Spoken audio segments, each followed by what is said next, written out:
నీ ఉద్దేశం ఏముంది అసలు? ఏం లేదు సార్, నాకు ఉద్దేశం లేదు. తర్వాతకి వీళ్ళ పిల్లలు పెద్దగోళ్ళు అయిపోయి ఇప్పుడు చిన్నప్పుడంటే నేను ఏం అడగలేదు. పిల్లోడు పెద్దోడు అయిపోతాడు, మళ్ళీ వాళ్ళ కోడలో ఎవరో వచ్చేస్తారు, వాళ్ళ పిల్లలు వాళ్ళకి అనుకుంటారు. తర్వాత నాకు చూస్తాడానికి నాకు గ్యారెంటీ ఉంది, నాకు చూస్తాడానికి గ్యారెంటీ నాకు అంత ఇంత ఉంటే నా కాళ్ళ మీద నేను బతుకుతాను కదా. మిమ్మల్ని కట్టుకున్నాడు, పెళ్లి చేసుకున్నారు నలుగురు ముందు అంటే ఇప్పుడు ఎవరైనా మీరు ఎక్కడికి వెళ్ళినా కూడా ఫలానా మనిషి భార్య అనే అంటారు మిమ్మల్ని. ఆయనకు వచ్చే ఆస్తి కానీ ఆయనకు వచ్చే ఏదైనా కానీ తను పోయిన తర్వాత అయినా కానీ అది మీకే చెందుతుంది, అది అందరికీ తెలుసు. నాకేం రాదు అని మీరు ఎందుకు ఎక్స్పెక్ట్ చేస్తున్నారు? ఏది రాదు అని మీరు ఎక్స్పెక్ట్ చేస్తే మీకు చట్టం ఉన్నది. తను ఇప్పుడు ఉంటాడు సార్, తను ఇప్పుడు ఉంటాడు, వీళ్ళు తన కొడుకు మళ్ళీ ఇంటాడని గ్యారెంటీ ఉంది. మళ్ళీ ఆగమ్మా ఆగు, తన కొడుకు తన తన తన తన వచ్చి కూర్చున్నప్పటి నుంచి ఆయన కొడుకు ఆయన కోడలు వాళ్ళ ఆస్తి అప్పటి నుంచి ఆమె అదే అంటుంది సార్, కేవలం ఇతను తాళి కట్టిండే కానీ ఈమె ఇంకా అతన్ని నా భర్తను స్వీకరించలే, నా కొడుకుని స్వీకరించలే.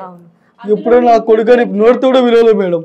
అదే అందులో ఇంకోటి అంటే తన ఉద్దేశం ఏమనుంది అని అంటే, రేపటి రోజున నిజంగా ఒకవేళ వీళ్ళు నన్ను గాలికి వదిలేస్తారేమో, నేను రెండో సంబంధం కాబట్టి నన్ను తల్లిగా తను స్వీకరించాడు, భార్యగా తను స్వీకరించాడు, నన్ను వాడుకొని వదిలేస్తారేమోనన్న భయం మొదటగా తనలో ఉంది. రేపటి రోజున నేను ఆస్తి కోసం ఎందుకు కొట్లాడాలి, తన తదనంతరం ఎందుకు నేను కొట్లాడాలి, వచ్చిన వాళ్ళు నాకు ఖచ్చితంగా ఇస్తారని గ్యారెంటీ ఏముంది, ఆ అబ్బాయి గ్యారెంటీకి ఇస్తాడని ఏముంది అన్న ఉద్దేశం తనలో ఉంది. అసలు మొదటగా మీరు భర్తని తనని స్వీకరించి నా కొడుకు అని మీరు స్వీకరించినట్టయితే ఖచ్చితంగా మీకు ఆస్తి వచ్చినేమో. అమ్మ ఏ భర్త అయినా సరే, ఏ కొడుకైనా సరే, ఒక్కసారి నా అని ఒక వ్యక్తిని దగ్గర తీసుకున్నప్పుడు వాళ్ళని ఖచ్చితంగా కుటుంబంలో ఒక వ్యక్తిగా స్వీకరిస్తారు. మీరే స్వీకరించట్లేదు, ఇంకా వాళ్ళు ఎలా స్వీకరిస్తారు? అలాంటప్పుడు కూర్చోబెట్టి మాట్లాడుకోవాలి, పెద్దల్లో కూర్చోబెట్టి మాట్లాడుకోవాలి, లేదా ఒక పేపర్ రాసుకోవాలి, ఇంకేదైనా చేయాలి.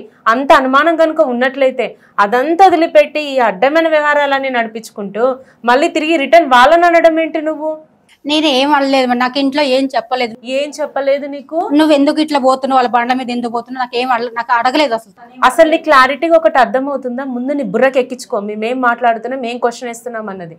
నువ్వు అంత బాగానే ఉంది, భార్యగా ఇంటికి వచ్చావు, తల్లిగా అతని బాధ్యత తీసుకున్నావు, అంత బాగుంది. ఇదంతా సంసారం వదిలిపెట్టి, తల్లి బాధ్యత వదిలిపెట్టి నువ్వేం చేస్తున్నావు నీకు అది అర్థమవుతుందా? వేరే పిల్లల్ని, బయట పిల్లల్ని పిలిపించుకొని బండ్ల మీద తిరగడం ఏంటి, వాళ్ళతో నువ్వు శారీరకంగా కలవడం ఏంటి, ఆ ఫోటోలు దిగడం ఏంటి, మళ్ళీ వాళ్ళు రిటర్న్ బ్లాక్మెయిల్ చేయడం ఏంటి? ఇది క్వశ్చన్, నీకు దానికి సమాధానం చెప్పు. సార్ నేను లగ్గం చేసుకోక ముచ్చటే చెప్పాను సార్, ఏదో పిల్లలు పుడితే వాళ్ళకి ఇస్తామని చెప్పేసి ఆమెకి ఇస్తాను నేను చెప్పలేదు సార్. మీరు ఎక్కడో వర్క్ చేస్తున్నారు, మిమ్మల్ని తన లైఫ్లో ఇన్వైట్ చేశాడు, పెళ్లి చేసుకున్నాడు. సో మీకు అంత కూడా నమ్మకం లేదా మీ హస్బెండ్ మీద? మీరు ఎట్లా అనుకుంటారు తను మిమ్మల్ని ఆస్తియాడు, మిమ్మల్ని నడు రోడ్డున వదిలేస్తాడని మీరు ఎలా అనుకుంటారు?